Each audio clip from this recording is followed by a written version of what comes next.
मेरे opinion ये है कि this is anti-people legislation. The president has signed it, but I think it has to be withdrawn. Welcome to India Tomorrow. There is a law called FCRA, Foreign Contribution Regulation Act. An amendment into the FCRA was passed in Parliament last month, which brought in massive changes to the way NGOs are supposed to operate. Many public intellectuals and NGOs have said that these amendments would severely affect their operations. So today we are going to discuss these amendments. With us we have Father Cedric Prakash from Ahmedabad. He is a well-known human rights and peace activist. For more than 30 years, he has been at forefront on the issue related to human rights and justice. He has received several national and international awards. He is associated with several civil societies group. Welcome to the interview, sir. Good. Thank you very much. It's good to be here on India Tomorrow Net. Thank you for inviting me. Yes, sir. So before we discuss these amendments, we would like to know about FCRA. What is it actually, and when Indian government started or introduced a law to regulate foreign contributions? See, first of all, about 45 years ago, we had the emergency in the country. And immediately after the emergency, when the Indira government came into power once again, they realized that there were groups that were connected, with people and governments abroad that was getting in money for some kind of other activities. So 1976, they had the Foreign Contribution Regulation Act. So it goes back many years ago, in fact, to the Congress government and the Indira Gandhi. And basically, it meant three things. Now, if you need to get any money from abroad, anywhere, whether it is Europe, from America, from the Gulf states, from the Philippines, from Australia, you need to be registered, very specially registered. You can be a charitable trust, you can be a society in India, but that is an additional registration. You need to have a special number which is given by the Ministry of Home Affairs. Otherwise, normally, all this registration comes under the Register of Societies or wherever applicable to the Charitable Trust Commission of Charitable Trusts or to the income tax authorities.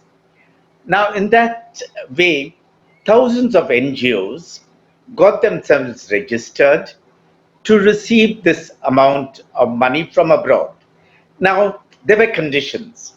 If you're a political party, if you're going to get involved in anti-national activities that is going to hurt the sovereignty of the country, then the government can step in and they say, we will not allow you to bring the money.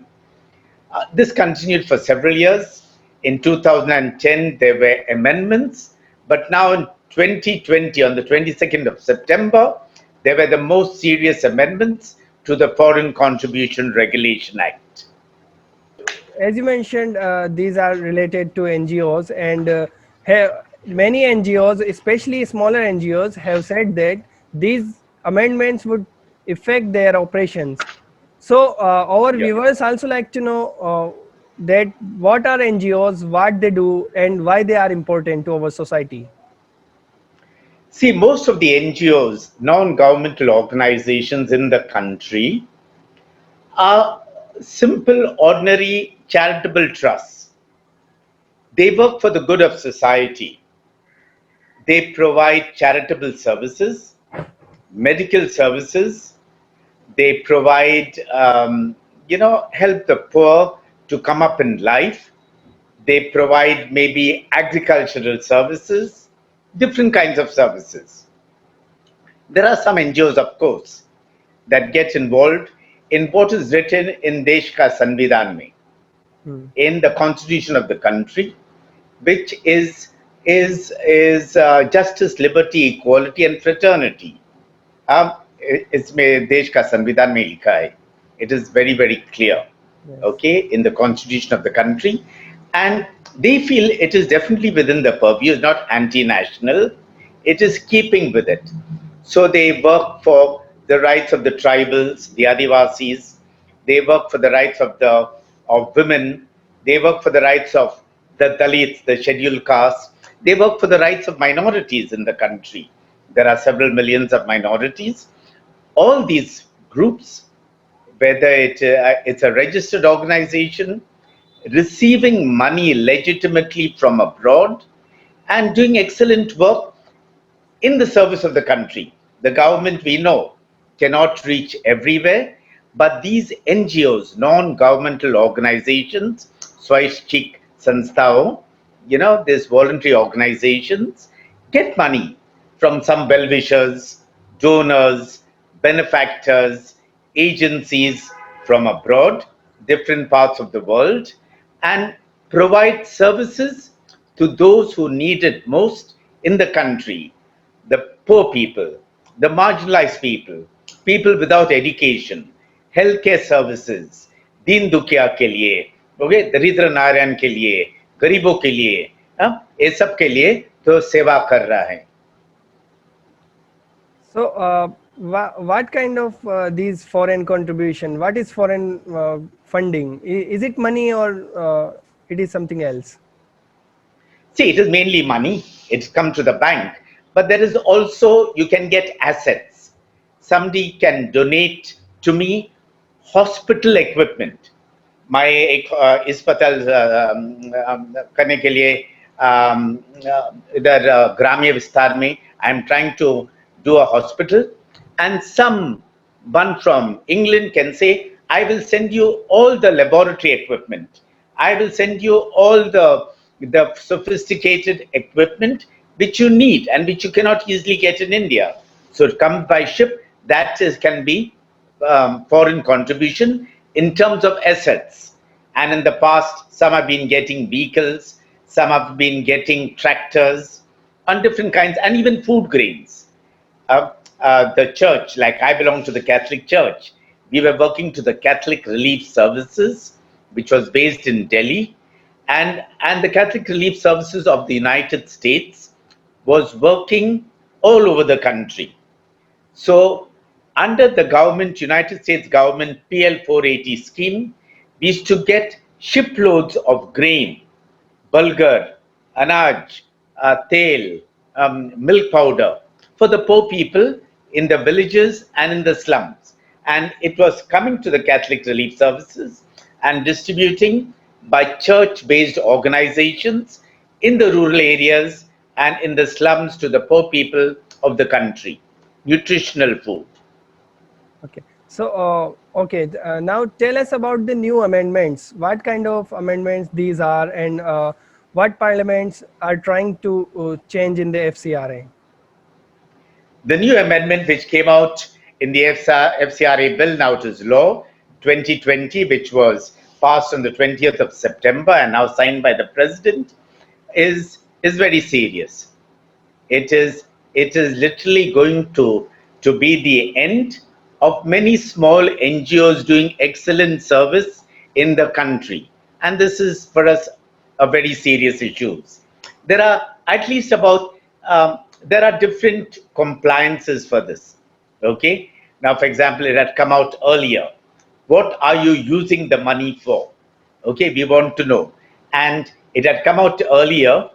Everyone should say that everyone, all the trustees, they're not getting involved in anti-national activities or conversion activities. Now, the point is, how does one interpret this? Okay? There are most of their trusts and societies that are getting foreign money are not Christian or Muslim or minority organizations. They are Hindu organizations run by Hindus and by secular. Now, suppose there is one person in that organization, which is a secular organization, which is a Hindu organization, and he wants to embrace Christianity or Islam. What happens? Is that conversion?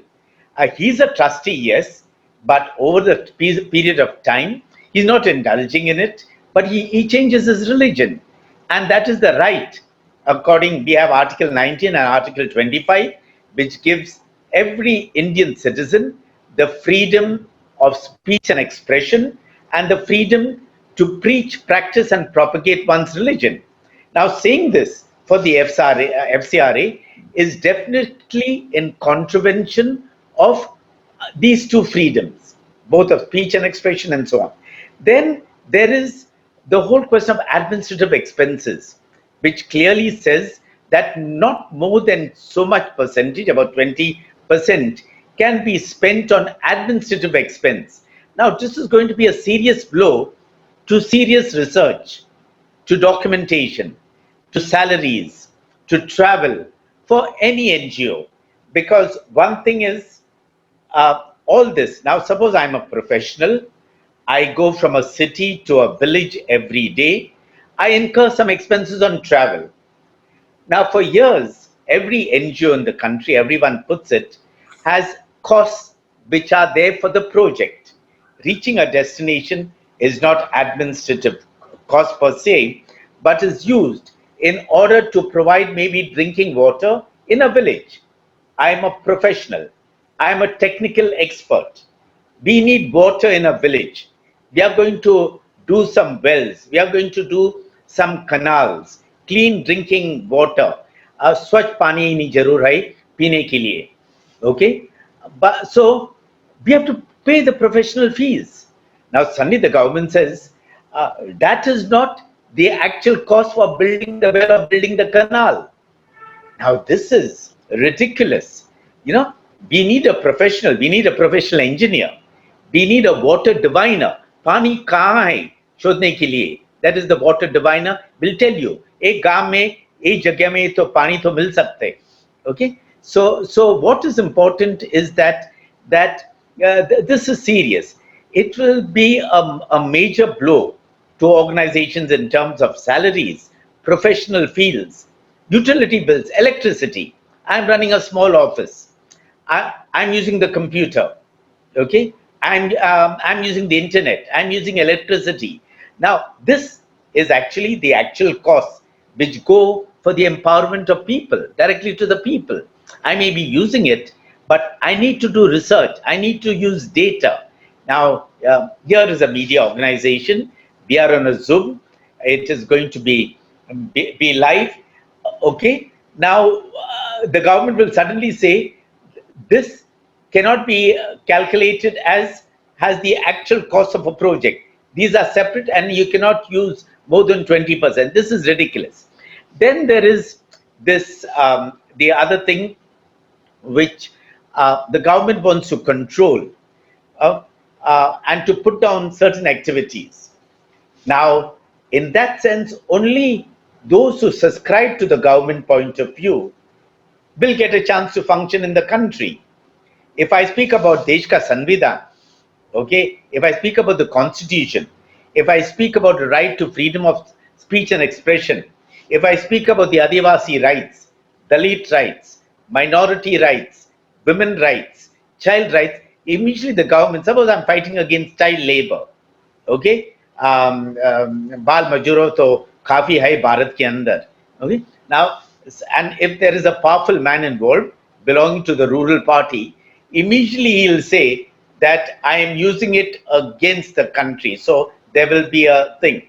So now I have to just go and stand on the roads of Delhi or Bombay and give food to people, medicine to people. No, this is going to kill social service, charitable service, and very important work that is being done by the NGO sector in the country. There is a third, and all the accounts now have to come to one bank in Delhi, the State Bank of India in Delhi. Now, I mean, how can this be possible? How do you get all the money? And even if we want to be used in that, the government has now apparently they have delayed this whole thing. Normally, if I'm a registered NGO with the FCRA, with the Ministry of Home Affairs, I will have here a recognized designated bank to which I receive the foreign money. It's easy to go, it's easy to monitor, it's easy to keep account. I'm not sure. There is many ways, interpretations about how many NGOs receive foreign contribution, because we know there are many others who receive foreign contribution who do not, who just get contribution from abroad just like that. Okay, but there might be even about 50,000 NGOs, 50,000 bank accounts in one branch just in Delhi. I think this is ridiculous. Many petitions were made to the government. Do not do this. NGOs have rendered, especially during this pandemic, COVID-19, have rendered excellent service to the country in the field of medical health, through the hospitals, through the dawakano, through the primary health centers. They have helped migrant workers. They have reached out to people who have had no food. Now suddenly you're curbing their social service activities of the NGOs. I think this is unheard of in any democracy in the world. Sir, as you earlier mentioned that there is a new amendment regarding religious conversions. Let me read it first for our viewers. Under the Act, every person who has been given a certificate of registration must renew the certificate within 6 months of expiration. The bill or new amendment provides that the government may conduct an inquiry before renewing the certificate to ensure that the person making the application is not fictitious or benami, has not been persecuted or convicted for creating communal tensions or indulging in activities aimed at religious conversions. So the question is there any law which makes religious conversion an illegal offense? If not, how can the government do this by going against the constitution? I do not know why the government is doing it, because in India we have even Supreme Court ruling. We have the right, the freedom to preach, practice, and propagate one's religion. And I, as an independent citizen, can say, I believe in a God today, and I do not believe in a God tomorrow. I believe in Christianity today, and I believe in Islam tomorrow. I have a right. And no one. So what has that got to do with the foreign contribution? What does that mean? Now, there are many faltu organizations, dubious organizations, benami organizations. Let the government make an inquiry. We have no problem about that. But the point is, in doing that, the government is throttling, it's killing actually good NGOs, NGOs who are serving the people with their full heart, with their full mind, with great service all over the country, very especially in areas where the government is unable to reach. तो इसका साफ मतलब यही है कि सरकार ने इस कानून को ज़्यादा टाइट कर दिया है और सरकार लगता है जैसे जानबूझकर कुछ सोशल एनजीओज को बंद करना और ख़त्म करना चाहती है.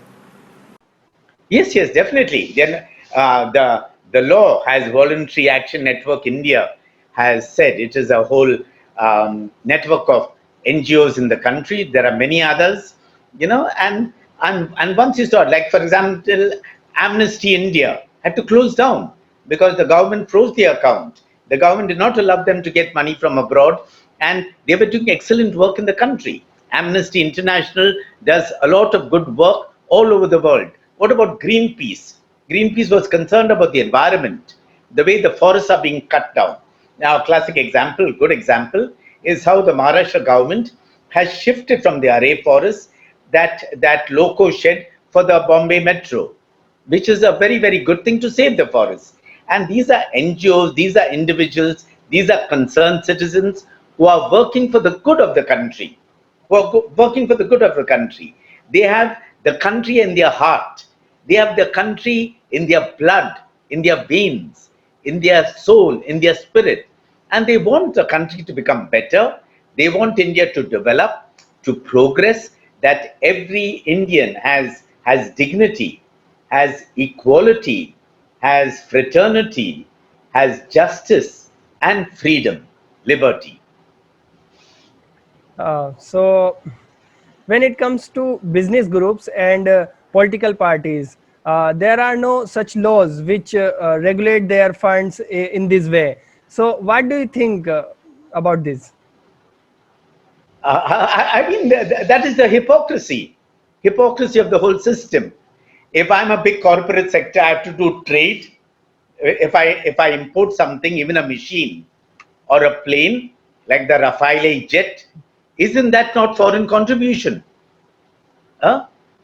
When somebody buys a new plane with crores of rupees, isn't that not foreign contribution? When you're using all foreign watches and foreign glasses and foreign pens, isn't that foreign contribution? Where is this make in India? That is the hypocrisy of the whole thing. You want to kill good work. You want to kill good service, which reaches the poor people, the marginalized people, the excluded. जिसके लिए रोटी कपड़ा और मकान की जरूर है इसके लिए, okay? And then suddenly you say I can do what I want. My corporate sector में हूँ, my सरकार में हूँ, मैं एक सरकारी आदमी हूँ, and I can do what I want. I'm a politician, and this is the criminalization of the whole system. You do what you want for yourself, you get foreign funds, and we know who is getting foreign funds in this country and for what activities.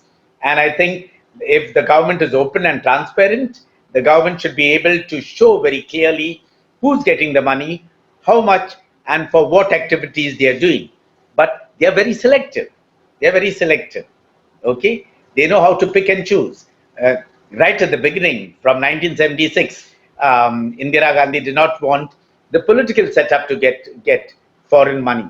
But then it's the political setup that is getting money, the government that is getting money all the time. So what happens? Why can't NGOs not get the money?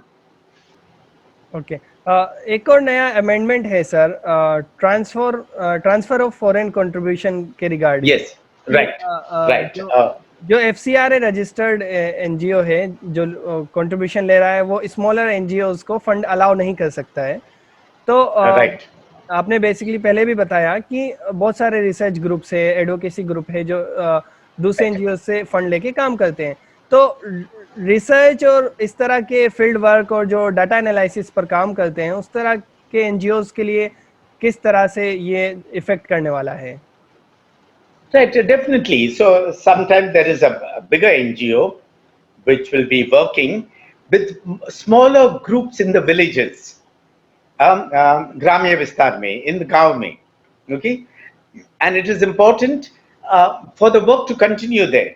Ordinary people are working and so on. Now all that has to be stopped according to that amendment. So all the utilization has to come from one bank and from one, and if I want to do work, I have to go right to a village 300 kilometers away to work. I cannot work with local grassroots workers there. It effectively kills grassroots work and prevents the grassroots people, the grassroots organizations, smaller NGOs from coming up and definitely serving the people. Okay sir बहुत सारे अच्छे opinions और बहुत सारे important things आपने share किए हमारे साथ अगर इनके अलावा भी कुछ हैं इस एक्ट में जिसे हमें डिस्कस करना चाहिए और जिस पर आप बात कर सके बता सकें तो 2 मिनट हैं आप उस पर भी शेयर कर सकते हैं अपना थॉट्स और कुछ चीज़ें राइट नहीं मेरे ओपिनियन ये है कि this is anti people legislation the president has signed it, but I think it has to be withdrawn. I am for the whole FCRA being withdrawn. Okay, democracy should allow free. If you're talking about free flow, free trade, just allow people to get money from wherever, but it has to come into a bank, not black money, not hawala money, and so on. Stop the FCRA, scrap it, and especially these new legislations which have come in September 2020, my opinion is it must be scrapped immediately. And not only my opinion, thousands of NGOs, thousands of networks, thousands of civil society have called it and anti-people legislation. Okay, thanks a lot, sir, to join us. Thank you very much. Okay, All the best to you.